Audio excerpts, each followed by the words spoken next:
Hi, my name is Linda Boyd. I'm your reader for Chapter 3, and this is Cora. She's going to try to listen to our story too. So Chapter 3 starts on page 29. Without Gavin having any say whatsoever, the details of his little job are arranged. The next morning at breakfast, he finds out all about it. They are sitting at the table, and Danielle is pouring the last bit of juice into her glass, all the way up to the brim, as she laughs to herself. He ignores her and protests. "Danielle took all the juice." Says his father. He's reading the newspaper and sipping his coffee, and Gavin knows he's really not listening. Then he hears tiny clicks on the hall tiles, growing louder, coming toward the kitchen. Next, Gavin hears Aunt Myrtle's voice. "Careful with that, Vester. Oh, just take my cases on upstairs." Then Carlotta rounds the corner and stands expectantly in the kitchen doorway, panting, her little face surrounded by grotesque orange fur that looks prickly enough to cut someone. She stares at Gavin, then, top of page 30, one side of her thin black dog lip curls up and Gavin hears a low, throaty sound. "Now don't do that, Carlotta," Aunt Myrtle clucks and reaches down to scoop the dog up in her arms. She tickles her stomach and coos. "There, my baby," she says, pursing her lips. Gavin wants to gag. It's almost worse than eating peas. His mother appears and ushers Aunt Myrtle in the area behind the child's gate that's blocking off the back porch. "Here, Auntie, this is what we have set up for Carlotta." Aunt Myrtle looks out over at the straw basket where Gavin's mom usually keeps newspapers. It has been nicely lined with an old baby quilt. She sniffs and gives Carlotta a squeeze as if to protect her. She sits down at the table with Carlotta. Gavin's eyes grow big as he looks from his mother to Aunt Myrtle and then back to his mother again. His mother turns to his father with an expression on her face that Gavin knows is a cry for help. Gavin can feel his father sighing to himself. He gets up, walks over to his aunt, and gently takes Carlotta from her arms. "I'm sure Carlotta is going to like her new quarters," he says. He places the dog on her new bed on the back porch. Top of page 31. Carlotta scratches the quilt for a few moments, then settles down with her head resting on her paws. She looks at Aunt Myrtle as if pleading her case. Aunt Myrtle, her mouth set in a grim line, says, "I'd like some tea, please. That is, if you have tea." "Of course," Gavin's mother jumps up to turn on the burner under the kettle. This is what Gavin learns from Aunt Myrtle while she sips her tea.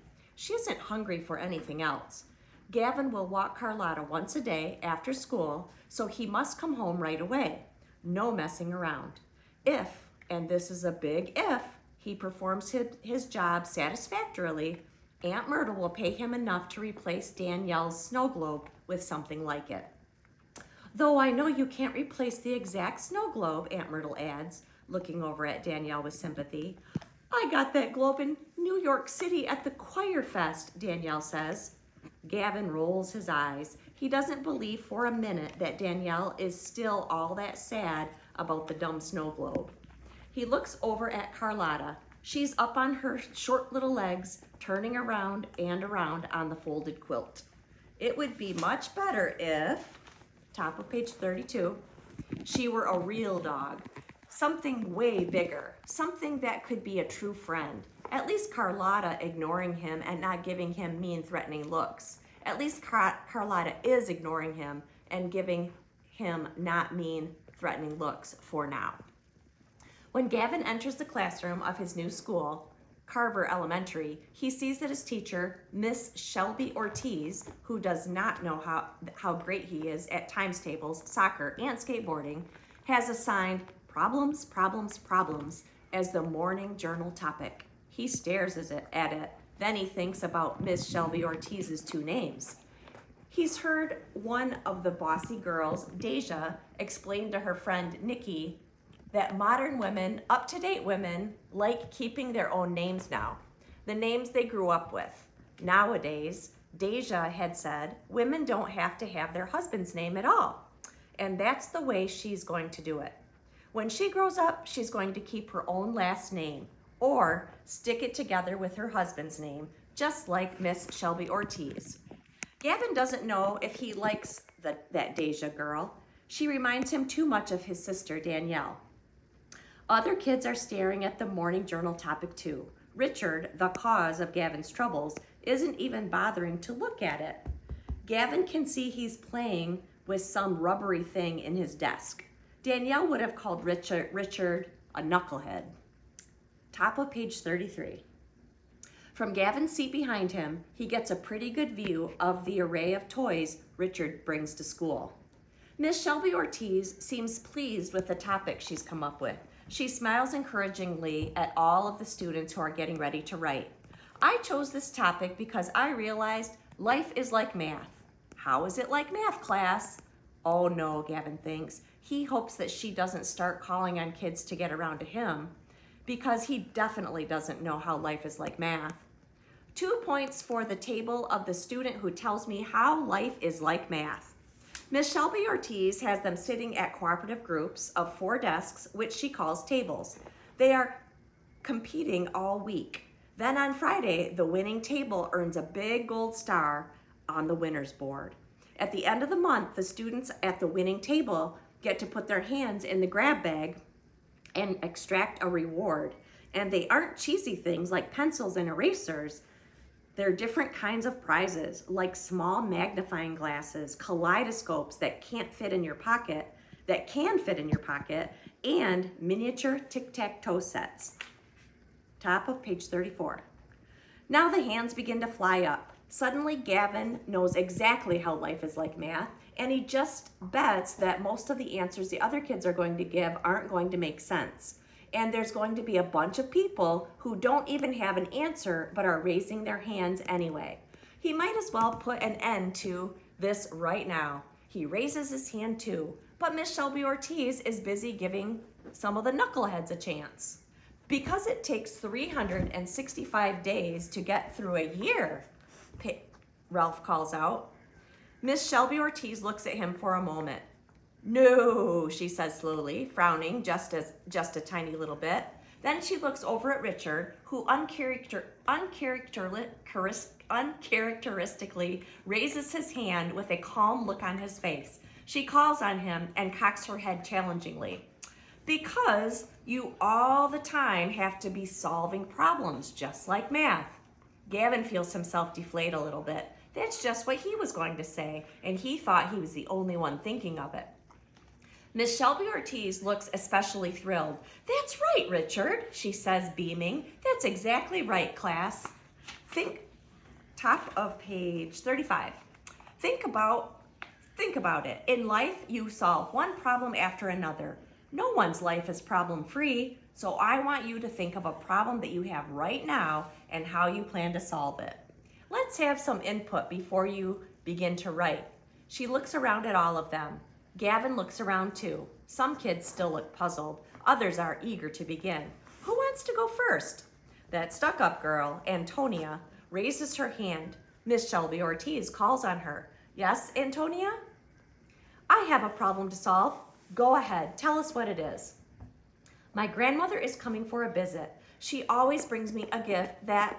She pauses, searching for the right words.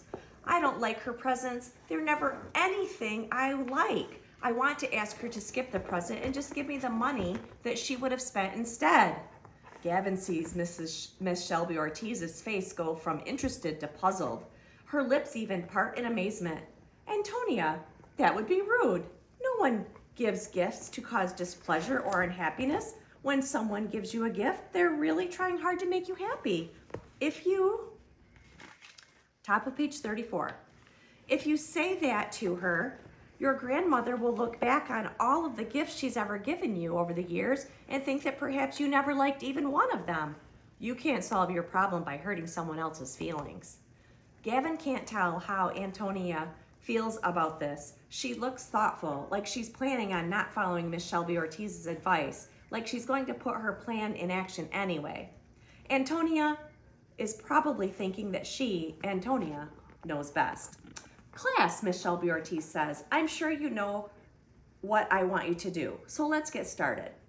Why do teachers always say let's and we and our like they have to do the assignment too when they really don't? Gavin thinks, or it's just something he wonders. He opens his journal, which has a lot of blank pages. Since he's new to the school, on the cover in his name written by the teacher in neat block letters.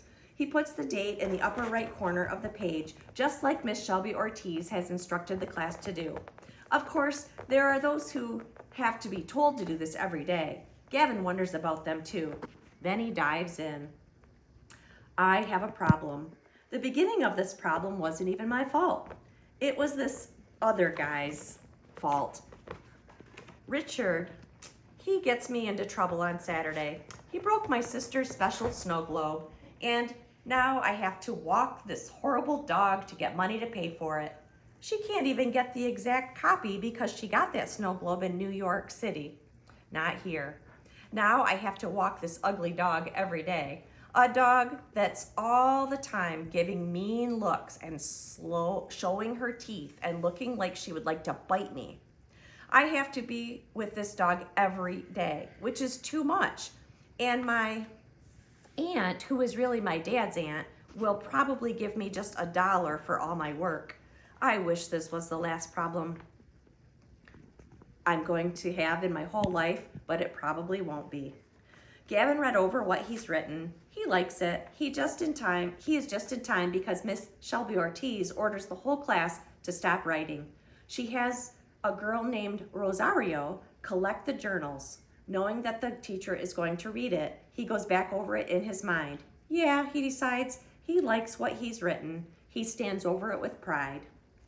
Did you get in trouble? Richard asks as they walk into the softball area on the schoolyard. Yeah, I got in trouble. Now I have to take care of my great aunt's dog to earn money. Top of page 38. I've got to give the money to my annoying sister. That's not so bad, Richard says. Not for you, Gavin says. But I said catch. Gavin doesn't know why Richard keeps saying that. You said catch as you were throwing it. I didn't have time to get my hands up. Well, can you go skateboarding after school? I told you I have to walk my great aunt's dog. What's a great aunt? It's the aunt of your mother or father. Richard gives this some thought. Then, she must be really old, huh? Yeah, she's pretty old, Gavin agrees. I know, Richard says. I'll help you. Gavin thinks about this. Just how much help will Richard be? Not much, he decides, but still, he wouldn't mind the company. Okay, he says, come to my house at about 4. Gavin plans to have his snack first before taking Carlotta out. He always comes home from school starved. On to chapter 4.